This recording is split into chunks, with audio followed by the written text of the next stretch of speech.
ಗೋದಾನ, ರಕ್ತದಾನ, ನೇತ್ರದಾನ, ಹೀಗೆ ಬಹಳಷ್ಟು ದಾನಗಳಲ್ಲಿ ಮತದಾನನೂ ಕೂಡ ನಾವು ಒಂದು ಅಂತ ಹೇಳ್ಬೋದು. ಇನ್ನು ನಾವು ದಾನ ಅಂತ ಹೇಳಬೇಕು ಅಂದ್ರೆ ಅಲ್ಲಿ ನಾವು ಯಾವುದೇ ಫಲಾಪೇಕ್ಷೆ ಇಲ್ಲದೆ ಮಾಡ್ತೀವಿ ಅಂದ್ರೆ ಮಾತ್ರ ಅದು ದಾನ ಅಂತ ಕರೆಸ್ಕೊಳ್ಳುತ್ತೆ. ಇಲ್ಲ ನಾವು ಯಾವುದೋ ಒಂದು ಆಸೆ ಆಮಿಷಗಳಿಗೆ ಒಳಗಾದ್ವಿ ಅಂದ್ರೆ ಅದು ದಾನ ಅಂತ ಕರೆಸ್ಕೊಳ್ಳೋದಿಲ್ಲ. ಇಲ್ಲಿ ನಾವು ಮತವನ್ನ ದಾನ ಮಾಡ್ತಾ ಇದ್ದೀವಿ. ಯಾಕೆ ದಾನವನ್ನ ಮಾಡ್ತಾ ಇದ್ದೀವಿ ಅಂದ್ರೆ ಒಂದು ದೇಶವನ್ನ ಅಭಿವೃದ್ಧಿ ಕಡೆ ಒಯ್ಯುವಂತಹ, ನೇತೃತ್ವವನ್ನ ವಹಿಸುವಂತಹ, ಸಂಘಟನೆಯನ್ನು ಮಾಡುವಂತಹ ಒಬ್ಬ ಯೋಗ್ಯ ವ್ಯಕ್ತಿಯನ್ನ ನಾವಿಂದು ಆರಿಸ್ಬೇಕಾಗಿದೆ. ಉದಾಹರಣೆಗೆ ನಾವಿಲ್ಲಿ ನೋಡ್ಬೇಕಂದ್ರೆ ನಾವಿಲ್ಲಿ ಆಲ್ಮೋಸ್ಟ್ ಟೀಚರ್ಸ್ ಇದ್ದೀವಿ. ಕೆಲವು ಈಗ ಟೀಚರ್ಸ್ ಇಲ್ಲದೆ ಇದ್ದವರು ಇದ್ದಾರೆ. ನಾವು ಒಂದು ಶಾಲೆಯಲ್ಲಿ ಒಂದು ಕಬಡ್ಡಿ ಟೀಮ್ ಮಾಡ್ತೀವಿ ಅಂತ ಇಟ್ಕೊಳ್ಳಿ.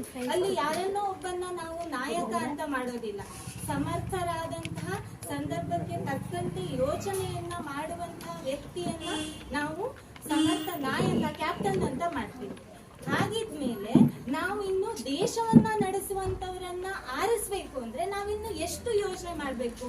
ಇವತ್ತಿನ ದಿನದಲ್ಲಿ ಏನಾಗ್ತಾ ಇದೆ ಅಂದ್ರೆ ವಯಸ್ಸಾದವರು, ನಮ್ಮ ಅಜ್ಜ ಅಜ್ಜಿ ಎಲ್ಲ ಏನು ಇದಾರೆ ಅಂದ್ರೆ ವೋಟ್ ಮಾಡ್ಬೇಕು, ವೋಟಿಂಗ್ ಇದೆ ಅಂದ್ರೆ ನಮ್ಗೆ ರೆಡಿ ಆಗ್ತಾರೆ ಅವರು. ಆದ್ರೆ ನಾವೇನ್ ಬುದ್ಧಿವಂತರು ಮತ್ತೆ ಏನ್ ಜಾಬ್ ಹೋಲ್ಡರ್ಸ್ ಏನ್ ಇದಾರಲ್ಲ, ನಾವು ಮತವನ್ನ ಹಾಕ್ತಾ ಇಲ್ಲ.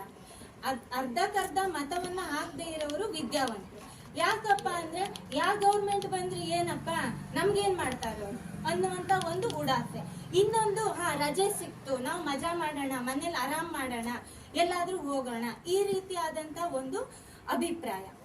ಇದರಿಂದ ಏನಾಗ್ತಾ ಇದೆ ಅಂದ್ರೆ ನಾವೇ ಕೇಳ್ತೀವಿ ಮತ್ತೆ ಇದೇನ್ ಗೌರ್ಮೆಂಟ್ ಅಪ್ಪ, ಅಲ್ಲಿ ರೋಡ್ ಸರಿ ಇಲ್ಲ, ವಿದ್ಯುತ್ ಇಲ್ಲ, ನೀರಿಲ್ಲ, ಏನು ವ್ಯವಸ್ಥೆ ಇಲ್ಲ, ಎಜುಕೇಶನ್ ಸಿಸ್ಟಮ್ ಸರಿ ಇಲ್ಲ, ಈ ರೀತಿ ಮಾತುಗಳನ್ನ ನಾವು ಹೇಳ್ತೀವಿ. ನಾವು ಮತವನ್ನ ಹಾಕಿಲ್ಲ, ಒಬ್ಬ ಯೋಗ್ಯ ವ್ಯಕ್ತಿಯನ್ನ ಆರಿಸಿಲ್ಲ ಅಂದ್ರೆ ಇದನ್ನ ಕೇಳುವಂತ ಅಧಿಕಾರ ಕೂಡ ನಮ್ಗಿಲ್ಲ. ನಮ್ಮ ಹಕ್ಕನ್ನ ನಾವು ಉಪಯೋಗಿಸ್ಕೊಂಡಿಲ್ಲ ಅಂದ್ರೆ ನಾವು ಏನನ್ನೂ ಕಂಪ್ಲೇಂಟ್ ಮಾಡ್ಲಿಕ್ಕೆ ಕೂಡ ನಮ್ಗೆ ಅಧಿಕಾರ ಇಲ್ಲ. ನಮ್ಮ ಒಂದು ಮತ ಏನಾಗ್ತಾ ಇದೆ ಅಂದ್ರೆ ನಾವು ಹಾಕಿಲ್ಲ ಅಂದ್ರೆ ಒಬ್ಬ ಸಮರ್ಥ ವ್ಯಕ್ತಿ ನಾಯಕನಾಗೋದನ್ನ, ಅವನ ಗೆಲುವನ್ನ ನಾವು ಸೋಲಾಗಿ ಮಾರ್ಪಾಡು ಮಾಡ್ಲಿಕ್ಕೆ ನಾವು ಹಾಕದೇ ಇರುವಂತ ಮತ ಕಾರಣ ಆಗತ್ತೆ ಅಂತ ಹೇಳ್ತೀನಿ.